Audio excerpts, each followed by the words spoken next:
Caião, você divulgou um vídeo, você não divulgou, né? Tava na internet, você só postou. Não, do Marco Feliciano lá do eu John Lennon. recebo, olha, todo dia eu recebo os mesmos, dezenas de vezes por dia. Eu já estou numa situação hoje em dia lá que postam, eu apago. Né? Ali atrás, já vou até apagando porque eu não aguento mais. Marco Feliciano, e me mandam tudo. Aí querem que eu veja até a verruga do lado superior esquerdo de uma hemorroida do rapaz. É uma loucura o que me manda, o dia inteiro. O que eu tinha a dizer sobre o Marcos Feliciano, eu falei há muito tempo atrás, quando ele veio, depois que ele veio me visitar aqui, eu não falei nada. Eu fiquei aqui um ano e meio calado sobre a visita dele. Calado. Ele esteve aqui? Teve aqui, há 2 anos e meio, 3 anos atrás, ficou 3 horas aqui. Chorou, veio me pedir ajuda. Disse que o Silas Malafaia estava perseguindo o Silas e o Jabes Alencar. Que ele pregava na igreja do Jabes, em São Paulo, no Bom Retiro. E que o culto dele foi crescendo mais do que o culto do Silas e do que o culto do Jabes. Olha as motivações. E aí o Jabes, o Silas teria ficado com ciúmes, e como o Silas mandaria no Jabes, deu ordens para limá-lo da programação da semana. Aí diz que tudo começou assim. Aí daí foi para quem é que pega quem fora do casamento. Você está fazendo isso comigo, então eu vou entregar, porque eu sei que você pega fulana, beltrano e cicrano. Aí eu digo, você está pensando que eu também não sei? Olha só o que eu tenho a teu respeito aqui. Aí arranjaram mais outras acusações. Acabou que no fim estavam eles com um federal crente do lado de um deles e outro federal crente da polícia do lado do Feliciano. Na sala do Jabes, trocando dossiês. Meu Deus do céu. Deles e do Silas com essas baixarias e outras coisas muitas que eu não quero nem contar, me dá o maior asco de ficar falando isso. Porque foram 3 horas de histórias. E quem pediu para eu atendê-lo foram 3 pessoas. Uma primeira, uma cantora gospel das mais conhecidas no Brasil, que eu conheço há muitos anos, me trata com muito carinho, reverência e respeito a vida inteira. Ela me ligou aqui, ela às vezes me liga, e me ligou e disse, olha, eu queria pedir um favor ao senhor. Falou, tem um rapaz chamado Marcos Feliciano, o senhor conhece? Falei, não. Já ouviu falar? Falei, não, nunca nem tinha ouvido falar, não sabia nada. Aí, não, ele é a nova sensação. Gospel. Nessa sensação. É pregador, carismático, cantor. E nós somos amigos, ele me liga, o problema é que ele me ligou aqui em crise de depressão, de angústia, porque diz que ele vive pisando fora da bola, que a vida dele... Aí contou um monte de histórias que não vale a pena aqui. Aí ela parou, posso dar o seu número para ele? Eu falei, pode. Aí alguém me liga, um amigo do Rio, que também é de rádio lá no Rio, conhece tudo. Eu falei, você conhece esse rapaz? Aí ele me contou coisas assim que não valem a pena. Daquele meio, do que rola, de quem sai com quem, é uma loucura aquele meio podre da música gospel e desse mercado gospel. Todo mundo pega todo mundo. O mercado gospel. E as garotas ficam loucas, surtadas pelos Golden Boys aí desse negócio. É uma loucura. Pois bem, aí me conta. Aí encontrei uma outra pessoa do meio, antes dele vir aqui, e falei, você conhece? Rapaz, me contou a mesma história. Ele chegou aqui, eu calado, sem história nenhuma para contar a ele. Aí ele me contou essa história todinha. Aí eu falei para ele o que eu tinha ouvido naqueles dias a respeito dele. Ele chorou pra caramba. Eu falei, rapaz, por que você não se salva disso? E aí eu disse a ele o que eu diria, por que você não larga isso tudo? Larga isso, vira crente. Para de ser esse ente com essa vontade menuda, ou de Elvis Presley desse meio. Para com isso. Se converte. Ama uma mulher, cuida dos teus filhos, vai crescer na palavra, larga todo esse circo, simplifica a tua vida, busque a Deus e deixe que o Espírito Santo renove a sua vida. Ele chorou pra caramba. Obrigado, Senhor. Quando eu era criança, eu ouvi o Senhor pregar. Eu sempre achei que o Senhor era uma referência de homem. Quando aconteceu aquilo com o Senhor, eu chorei muito.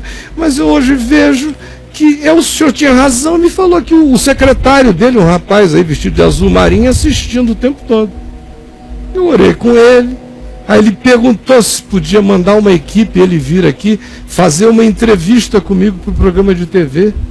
Me perguntando aquelas coisas que eu tinha falado para ele, que ele queria que todo mundo ouvisse o que eu tinha falado a ele, então ele iria me perguntar. Eu falei, meu querido, se não tiver edição, se você me perguntar o que eu lhe disse, eu responderei como eu lhe disse. Aí ele disse, tá bom. Aí foi embora. Depois eu vi que ele tinha postado no site dele uma foto nossa, aí começou a confusão de gente querendo saber o que eu tinha com o Feliciano. O que eu tinha? Nada. E eu fiquei calado, não respondia ninguém. Só 2 irmãos do caminho que me perguntaram, dentre os muitos de fora e de dentro que me perguntaram, só os 3 que tiveram uma resposta minha. Aí cresceu a história, até que veio aqui um dia um link, em que ele pregando aí numa dessas cruzadas, Sim. ele me citava que ele veio me visitar e encontrou aqui um homem alquebrado, triste, infeliz, abandonado pelos evangélicos. E foi tudo o que não aconteceu. Ele encontrou aqui um homem firme, que disse a ele muitas vezes que eu fiz o que eu fiz, e quando eu fiz o que fiz, foi para me desligar daquilo ali. Porque para poder ser evangélico hoje em dia, você tem que estar fora do movimento evangélico, porque o movimento evangélico não carrega o espírito do evangelho. E a palavra evangélico significa aquilo que carrega a qualidade do evangelho. Então, porque eu sou evangélico demais, é que eu deixei de ser membro do movimento evangélico para poder ser evangélico sem explicar essa loucura aqui que não tem nada a ver com o evangelho. Isso foi o que ele viu aqui o tempo todo. Não foi ninguém dizendo, ai meu Deus, de modo nenhum. Aí ele foi tirar essa onda. Veio aqui me pastorear. O cara usa tudo o que ele pode. Aí foi que eu comecei a prestar atenção mais e fui dizendo, meu Deus, que maluquice, Jesus. Aí depois eu vi que ele tinha sido eleito. E aí, até que chegou a história aí dessa Comissão dos Direitos Humanos, que é uma coisa patética, né? Uhum. Essa comissão deveria ser presidida por um homem, para ser historicamente justa no Congresso, para não ser uma brincadeira. Tinha que ser um cara com o perfil do Chico Alencar, com a sua vida inteira honestamente lutando por direitos humanos. E é deputado federal, mas não é do partido cristão que controla essa comissão no acordo que fizeram. Aí bota o Feliciano, quando tem um Chico Alencar, que só fez isso a vida inteira, e é sincero. É igual botar o Ronaldo Caiado para cuidar de discussão do meio ambiente, num congresso que tem um cirquis. É tudo uma loucura. É você botar o lobo para tomar conta piedosamente das galinhas. É louco assim. E eu, como não sou evangélico, tenho amor por todos os meus irmãos evangélicos que fazem parte do movimento. Eu não faço não. Vocês é que ficam me incluindo. Mas eu não faço não. Eu sou um ser de Jesus. Eu sou membro da Igreja de Cristo. Eu tenho comunhão com todos aqueles que amam a Jesus, independentemente de qualquer lugar. E como pão e parto pão com todo aquele que ama o Evangelho e busca viver, apesar das suas relatividades, dando razão a Deus. Agora, fora isso, queridos, não adianta ir lá no meu Facebook, me pichar, não sei o quê. Nenhum de vocês tem nenhum poder sobre a minha vida. Mas o que você ia falando desse... Aí é isso, né? Aí depois que esse cara foi lá para essa Comissão de Direitos Humanos, etc e tal, Aí começou a rodar vídeo dele. Primeiro rodou um falando da pregação dele, falando do cartão lá, que a pessoa não tinha senha. A gente então, mostrou sem a senha aqui não roda. aquele. E agora tem esse do Face seu aí, que tá no seu Facebook, falando do John Lennon. Esse eu botei Ah. porque eu achei a coisa mais nojenta que um cara podia fazer. Em nome de Deus, transformar Deus num diabo. O Pai, o Filho e o Espírito Santo. Associados ao ódio, ao preconceito, à raiva, ao demônio. Você imagina que alguém atira no John Lennon e o cara disse: o que eu queria mesmo era estar lá naquele dia, depois que ele disse que Jesus Cristo que eles eram mais famosos do que Jesus. Que eu queria estar lá naquele dia, foram 3 tiros para dizer: olha aqui, Lennon, em nome do Pai, esse, em nome do Filho, esse, em nome do Espírito Santo. Cara, isso é fala de demônio. Porque o Senhor é amor. Ele não quer que ninguém se perca, senão que todos cheguem ao pleno conhecimento da verdade. Isso não é coisa nem de cristão, nem de ser humano. Falta humanidade em quem sente assim. E uma religiosidade que produz tal desumanização é diabólica. E esse cara é o presidente da Comissão dos Direitos Humanos. Tem o vídeo aí, né? Roda então.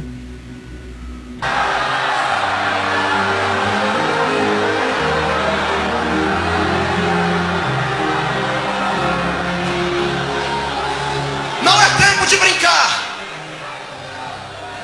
Não é tempo de levar uma vida lá vão ter. Crente foi chamado para 2 coisas: servir a Deus, pregando o Evangelho, ganhando almas e aguardar o retorno do Senhor em santidade. Santidade é o padrão de vida que Deus escolheu para a sua igreja. Não adianta ter posição e não ter santidade por dentro. Você pode enganar os homens que estão na terra, pode enganar a mim, pode enganar a sua mulher, o seu marido, pode enganar o seu pastor, pode enganar a sua presidência, pode enganar a todos, mas não dá para enganar um Deus que enxerga o ser humano por dentro. Este anjo do juízo está correndo a terra, está correndo a terra.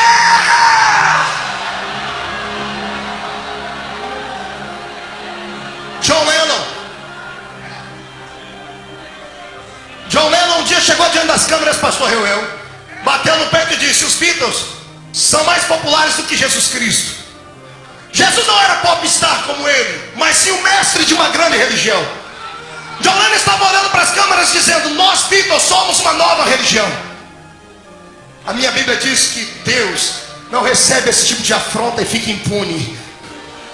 Passou algum tempo depois dessa declaração, está ele entrando no seu apartamento. Quando ele abre a porta, escuta alguém chamar ele pelo nome. Ele vira e é alvejado com 3 tiros no peito. Chamar ele pelo nome, ele vira e é alvejado com 3 tiros no peito. Eu queria estar lá no dia que descobriram o corpo dele.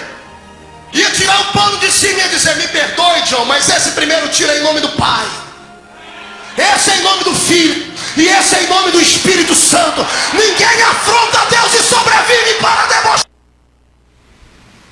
Ninguém afronta Deus e sobrevive, amigo. E não foi o John que afrontou.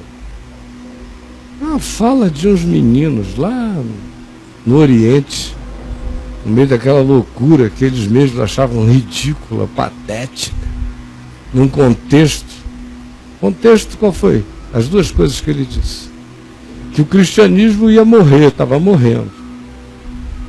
Depois, indagado, ele disse: eu li algumas pesquisas que havia um declínio. E a segunda coisa era verdade mesmo. Naquele período do mundo, daquele tempo ali, década de 60, década de 70, e foi em 60 que ele disse, os Beatles tinham se tornado um nome mais conhecido no planeta Terra do que o nome de Jesus. O nome Jesus. Mas e daí? Tem outros nomes que são mais conhecidos no planeta Terra do que o nome Jesus. Mas crente fica querendo mandar todo mundo para o inferno. Ninguém olha para aquilo e diz assim: coitado, que chute fora, que bola horrorosa, que idiotice. Ele não era pastor, não era teólogo, não pregava o evangelho, John Lennon. não ungia ninguém, não dizia que ele estava lá em nome de Deus. Eu sou um garoto de Liverpool, cara.